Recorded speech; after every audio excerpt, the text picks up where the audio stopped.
ಚಿಕ್ಕೋಡಿ ಲೋಕಸಭಾ ಸದಸ್ಯರಾದಂತಹ ಪ್ರಿಯಾಂಕಾ ಜಾರಕಿಹೊಳಿ ಅವರು ಚಿಕ್ಕೋಡಿಯಲ್ಲಿ ಇಂದು ಸಿಎಂ ಸಿದ್ದರಾಮಯ್ಯ ಅವರ ವಿರುದ್ಧದ ರಾಜಕೀಯ ಪಿತೂರಿಯ ಭಾಗವಾದ ಮೂಡ ಆರೋಪಕ್ಕೆ ಪ್ರಾಸಿಕ್ಯೂಷನ್ಗೆ ಅನುಮತಿ ನೀಡಿರುವ ರಾಜ್ಯಪಾಲರ ವಿರುದ್ಧ ಚಿಕ್ಕೋಡಿ ಜಿಲ್ಲಾ ಕಾಂಗ್ರೆಸ್ ಹಮ್ಮಿಕೊಂಡಿದ್ದ ಪ್ರತಿಭಟನೆಯಲ್ಲಿ ಪಾಲ್ಗೊಂಡು ರಾಜ್ಯಪಾಲರ ನಡೆಯನ್ನು ಖಂಡಿಸಿದ್ದಾರೆ.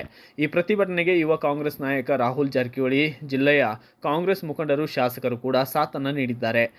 And not the political ambitions of any party. Third, safeguard the principles that cornerstone the republic, ensuring that state governments are ethical and unconstitutional. Means we, your wisdom and ಇವತ್ತು ನಮ್ಮ ಮುಖ್ಯಮಂತ್ರಿಗಳ ಶ್ರೀ ಸಿದ್ದರಾಮಯ್ಯ ಅವರ ವಿರುದ್ಧ ರಾಜ್ಯಪಾಲರ ನಡೆ ಇವತ್ತು ಬೃಹತ್ ಪ್ರತಿಭಟನೆ ಚಿಕ್ಕೋಡಿ ಜಿಲ್ಲೆಯಲ್ಲಿ ನಾವು ಹಮ್ಮಿಕೊಳ್ಳಲಾಗಿದೆ.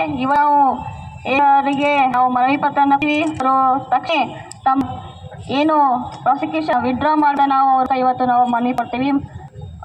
ಸಂವಿಧಾನ ಬಾಬಾ ಸಾಹೇಬ್ ಅಂಬೇಡ್ಕರ್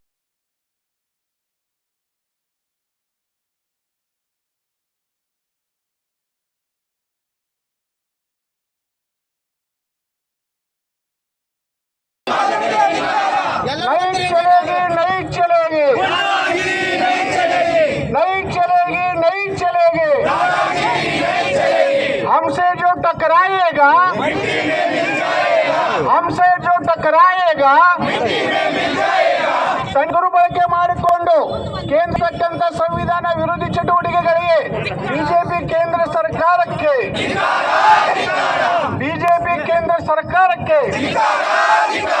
ರೈತ ವಿರೋಧಿ ಬಿಜೆಪಿ ಸರ್ಕಾರಕ್ಕೆ ಕಾರ್ಮಿಕ ವಿರೋಧಿ ಕೇಂದ್ರ ಬಿಜೆಪಿ ಸರ್ಕಾರಕ್ಕೆ